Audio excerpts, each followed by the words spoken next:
The show deals with the idea of the still life, with dead things like objects, and what painters nowadays do with it.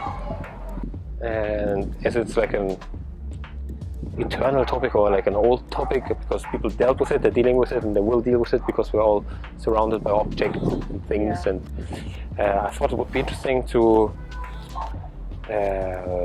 give an idea of how artists deal with it nowadays. Looking also at similarities but also at differences. Yeah. And this is about creating tension, no, between different positions that kind of have something common but also not. And bringing this together in a show, and I think this is very, very interesting, and I'm really looking forward to. What's the interesting point? Why this title of the show? Why are these dead, not moving things?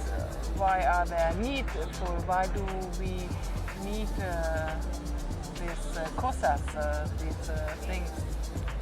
I mean, as we talked before, so before the objects were kind of a sign of vanity, you know, like the flowers that were wrought.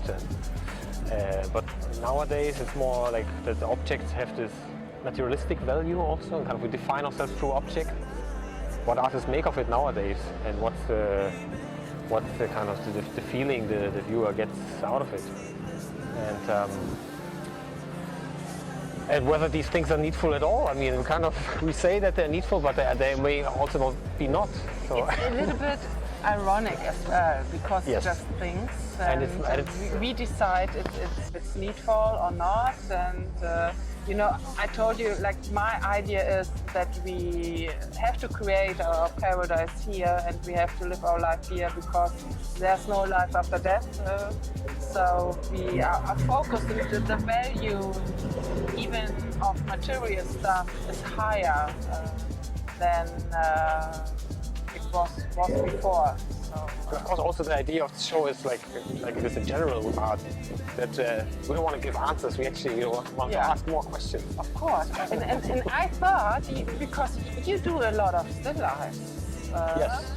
So not why, or what are you showing? What's the story? What are you telling with the? I mean, I always try to kind of give a twist, me personally, like a twist to something that seems to be familiar for people, because many people have a certain attitude or experience towards the still life painting. Yeah. And so I kind of picked artists that work in a new way, kind of add something new to the genre, because like Alejandro, for example, he has this tattoo situation, and then there are like things on the table, and it seems very contemporary and very up to date. And I think it's very interesting, and I think people will get a new perspective on the still life through this show. I hope so too. And so let's see, come and visit on the 2nd of July until 5th of September.